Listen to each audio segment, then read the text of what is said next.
अस्सलाम वालेकुम dear student. हम कर रहे हैं मैथमेटिकल मेथड का चैप्टर नंबर 8 जिसकी एक्सरसाइज 8.3 हमने शुरू की हुई थी। क्वेश्चन नंबर 25 तक कर लिए थे हमने कंप्लीट। आज हम करेंगे क्वेश्चन नंबर 26। क्वेश्चन नंबर 26 हमारे पास क्या है, 2 की पावर n है हमारे पास, प्लस n डिवाइड में हमारे पास n+1 का फैक्टोरियल। तो इस क्वेश्चन को हम करते हैं सॉल्व। तो ये हमारे पास क्वेश्चन नंबर 26। क्वेश्चन नंबर 26 हमारे पास क्या है, 2 की power n plus n divide n+1 factorial. ये हमारे पास क्वेश्चन नंबर 26 है। इसको अब हम करते हैं सॉल्व। यहाँ पे हमने देखना है इसमें कौन सा मेथड यूज़ होगा। तो यहाँ पे हमारे पास न्यूमिनेटर में 2 वैल्यूज़ आ रही हैं, 2n और यहाँ पे 2 की पावर n प्लस n।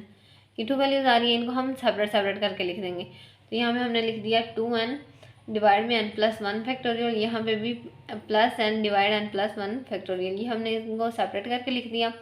अब जब हमने सेपरेट करके लिख लिया था तो ये जो एक वैल्यू इसको bn का नाम दे देते हैं और एक को cn का। यहाँ पे जो हमारे पास क्वेश्चन होता है वो क्या होता है, an के इक्वल हम उसे रखते हैं। तो ये जो होगा इनको bn और cn का हम नाम दे देंगे। फिर पहले एक को सॉल्व कर लेंगे फिर दूसरी को। तो ये हमारे पास फर्स्ट वैल्यू थी वो क्या थी, bn हमारे पास किसके इक्वल था, 2 की power n divide n+1 factorial. ये bn आ गया हमारे पास। अब ये जो bn है इसमें हम इस पर कौन सा टेस्ट अप्लाई करेंगे, रेशियो टेस्ट अप्लाई करेंगे। रेशियो टेस्ट क्यों अप्लाई करेंगे, यहाँ पे फैक्टोरियल आ रहा है और जो हमारे पास फैक्टोरियल वाले क्वेश्चन होते हैं उनमें ज़्यादातर हमारे पास रेशियो टेस्ट ही अप्लाई होता है। यहाँ पे हम रेशियो टेस्ट अप्लाई करेंगे। रेशियो टेस्ट में हमने क्या करना होता था, जहाँ जहाँ हमारे पास n होता था वहाँ पे +1 ऐड करना होता था। तो यहाँ पे हमारे पास ये n था ये, और यहाँ पे n के साथ +1 हम ऐड कर देंगे। यहाँ पे भी ऐड किया, +1 था पहले, 1 और ऐड किया तो यहाँ पे +2 हो गया।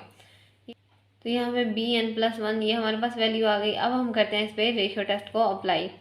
तो रेशियो टेस्ट को हमने जब अप्लाई किया, यहाँ पे क्या है, किस तरह हम अप्लाई करते हैं, रखते हैं पहले सबसे bn+1 डिवाइड में हमारे पास आता है bn। ये जो हमारे पास वैल्यू आती है इसको इस तरह न्यूमिनेटर में हमारे पास bn+1 की वैल्यू आ जाएगी और डिनोमिनेटर में हमारे पास bn की वैल्यू आ जाएगी।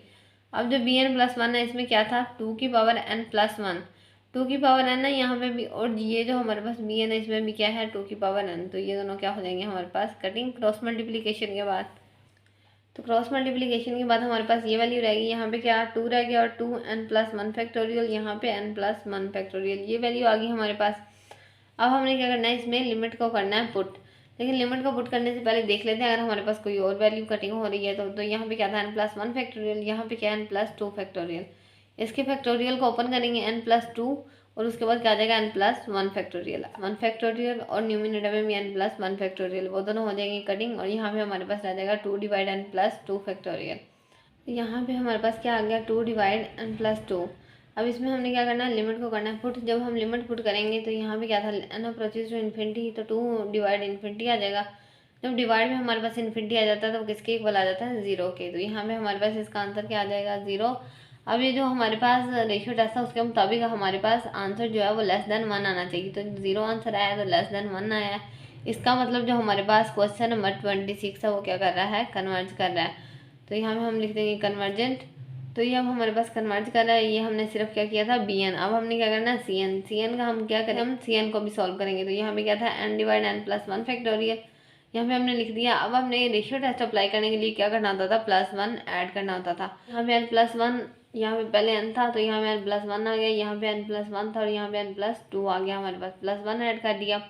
अब हम करते हैं ratio test apply. Ratio test कैसे अप्लाई करते हैं, cn+1 हमारे पास न्यूमिनेटर में आ जाता है और cn हमारे पास डिनोमिनेटर में आ जाता है। यहाँ में न्यूमिनेटर में हमारे पास ये वैल्यू आ गई cn+1 की और डिनोमिनेटर में हमारे पास cn की। क्रॉस मल्टीप्लिकेशन होगी, क्रॉस मल्टीप्लिकेशन होने के बाद यहाँ पे ये वैल्यू हमारे पास इस तरह आ जाएगी। और ये जो हमारे पास यहाँ पे क्या था, n+2 फैक्टोरियल, इसके फैक्टोरियल को भी ओपन करेंगे। ओपन करने के बाद यहाँ पे आ जाएगा n+2 और n+1 फैक्टोरियल इस तरह, और ये वाली कटिंग हो जाएंगी और यहाँ पे हमारे पास क्या रह जाएगा, n+1 divide n+2 factorial, n+1 divide n+2 और यहाँ पे साथ में n, इस तरह वैल्यू आ जाएगी। ये फिर n जो है ये इसके साथ मल्टीप्लाई हो जाएगा तो ये वैल्यू हमारे पास इस तरह लिखी जाएगी। क्या करना है, इस पर एल हॉपिटल रूल को करना है अप्लाई। क्यों, क्योंकि ये हमारे पास इन्फिनिटी डिवाइड इन्फिनिटी फॉर्म बन रही है। यहाँ पे अगर हम लिमिट पुट करें तो ऊपर भी इन्फिनिटी डिवाइड इन्फिनिटी आ जाएगा, नीचे भी n है और ऊपर भी n है। तो हम क्या करेंगे, एल हॉपिटल रूल अप्लाई करेंगे। एल हॉपिटल रूल हमने जब अप्लाई किया तो न्यूमिनेटर में हमने डेरिवेटिव लिया, यहाँ पे n का आ गया हमारे पास 1 और यहाँ पे 1 का हमारे पास 0 आ गया, इसलिए इसका इधर न्यूमिनेटर में 1 आ जाएगा। और डिनोमिनेटर में यहाँ पे n² का डेरिवेटिव लिया तो यहाँ पे 2n प्लस और 2n का डेरिवेटिव लिया तो 2 आ गया। यहाँ पे इस तरह आ जाएगा 1/2n + 2। जो हमारे पास आंसर आ गया वो क्या है 1/2। और ये क्या था 0.5, मतलब ये 1 से हमारे पास ये जो 1/2 है हमारे पास छोटी वैल्यू है 1 से। इसका मतलब रेशियो टेस्ट के मुताबिक ये क्वेश्चन जो क्वेश्चन नंबर 26 है वो क्या करेगा हमारे पास कन्वर्ज करेगा। अब हम देख लेते हैं इसका नेक्स्ट क्वेश्चन, क्वेश्चन नंबर 27। तो हमारे पास नेक्स्ट क्वेश्चन है कौन सा, क्वेश्चन नंबर 27 हमारे पास क्या है √10/2 है। इसको करते हैं हम सॉल्व। इसको फर्स्ट मेथड हमारे पास जो इसको सॉल्व करने का मेथड है वो हमारे पास क्या है Cauchy root test. Cauchy root test के मुताबिक इसको सॉल्व करते हैं। तो क्वेश्चन को हम लेट किससे करते हैं an से। तो an = √10/2 ये हमारे पास आ गया। अब हमने क्या करना है इस पर रूट टेस्ट को करना है अप्लाई। रूट टेस्ट को जब हम अप्लाई करेंगे तो उसमें हमने क्या करना होता था, जो हमारे पास an होता था उसमें हम पावर लेते थे 1/n। तो इस तरह पावर लेंगे तो यहाँ पे पावर ली, यहाँ पे इसके पहले पावर थी, यहाँ पे n था तो n की पावर क्या है √ है तो 1/2 आ गई। यहाँ पे ऊपर हमने पावर एक और ले ली 1/n। यहाँ पे क्या था 2 की पावर n। अब यहाँ पे 2 की पावर n और ये 1/n ये दोनों तो हो जाएंगे कटिंग, लेकिन यहाँ पे ये कटिंग नहीं होगा। यहाँ पे क्या आ जाएगा हमारे पास n की पावर 1/2n, ये इस तरह आ जाएगी हमारे पास वैल्यू। तो यहाँ पे हमारे पास क्या था limit n approaches to infinity, n की पावर यहाँ पे क्या है 1/2n। अब जो हमारे पास लिमिट जब हमने पुट करनी है तो इसमें पहले हम देख लेते हैं यहाँ पे n की पावर 1/n अगर हम सेपरेट कर लें और 1/2 सेपरेट कर लें तो n की power 1/n limit n approaches to infinity, तो ये किसके इक्वल होता है हमारे पास 1 के इक्वल। तो ये तो आ जाएगा हमारे पास 1 के इक्वल, तो 1/2 यहाँ पे इस तरह आ जाएगा हमारे पास इसका आंसर। 1 की पावर 1/2 डिवाइड में हमारे पास 2, तो 1 की पावर 1/2 होगा तो वही रहेगा हमारे पास। तो इसका आंसर क्या आ जाएगा 1/2। इसका आंसर आ गया हमारे पास 1/2। अब ये जो 1/2 है ये हमारे पास कम वैल्यू है, 1 से छोटी वैल्यू है, तो इसका मतलब क्या करेगा हमारे पास ये कन्वर्ट करेगा। अब हम देख लेते हैं इसका दूसरा मेथड। तो दूसरा मेथड हमारे पास क्या है रेशियो टेस्ट के मुताबिक। रेशियो टेस्ट से हम इस क्वेश्चन को सॉल्व करते हैं।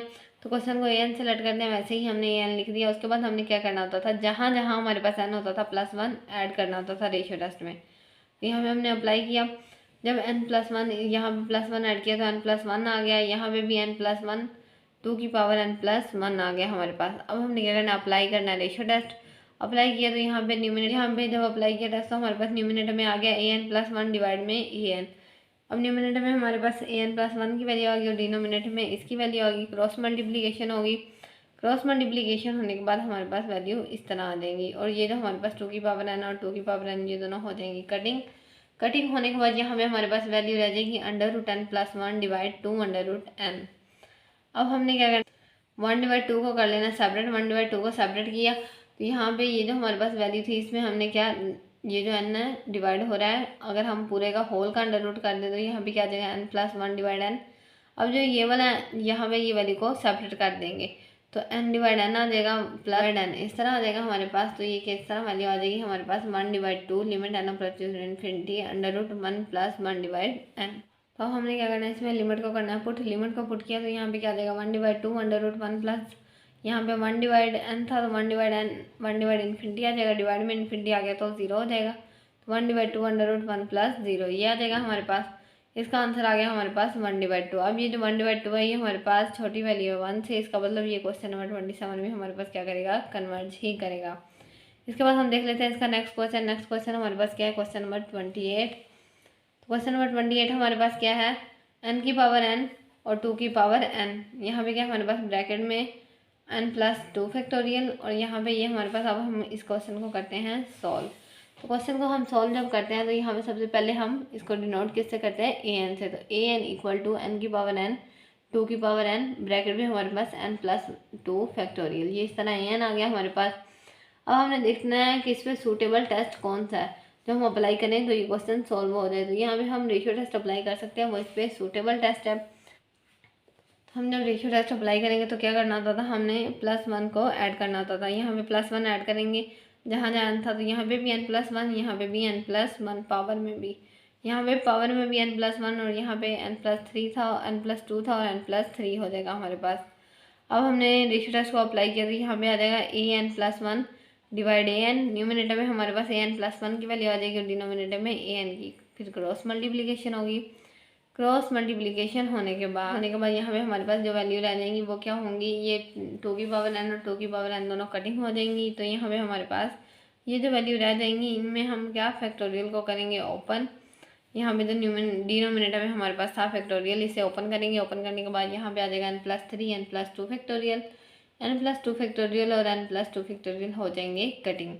कटिंग होने के बाद हमारे पास क्या वैल्यू रह जाएगी, n+1 डिवाइड n+3, और ये हमारे पास जिसकी पावर n थी और ये भी पावर n, इनको सेपरेट कर लेंगे, n+1 डिवाइड n की पावर n। तो यहाँ पे अब हमने क्या किया, n को कॉमन ले लिया, यहाँ से भी n को कॉमन ले लिया, n को कॉमन लेंगे यहाँ से भी और यहाँ से भी, तो n कटिंग हो जाएगा। अब ये 1+1 डिवाइड n आ गया और यहाँ पे भी 3 डिवाइड n। अब हम क्या करेंगे, इसमें लिमिट को करेंगे अप्लाई। लिमिट को अप्लाई किया, यहाँ पे 1 divide infinity, 3 divide infinity, 1 divide infinity. जब डिवाइड में इन्फिनिटी आ जाता है हमारे, जब 1 डिवाइड इन्फिनिटी आ जाता है हमारे पास, तो क्या आ जाता है हमारे पास 0। तो 1+0 ये जो हमारे पास है ये किसके इक्वल आ जाता है, एक्सपोनेंशियल के। ये हमारे पास फॉर्मूला है। तो यहाँ भी इसके साथ आ जाएगा एक्सपोनेंशियल, ये 1 हो जाएगा, 1 के साथ एक्सपोनेंशियल मल्टीप्लाई होगा तो आंसर इसका एक्सपोनेंशियल ही आ जाएगा। अब जो हमारे पास एक्सपोनेंशियल है ये हमारे पास क्या बड़ी वैल्यू है 1 से, इसका मतलब जो क्वेश्चन नंबर 28 है वो क्या करेगा, हमारे पास डाइवर्ज करेगा। तो डियर स्टूडेंट, आज हमने किए क्वेश्चन नंबर 28 तक। इंशाल्लाह नेक्स्ट वीडियो में हम करेंगे नेक्स्ट क्वेश्चन।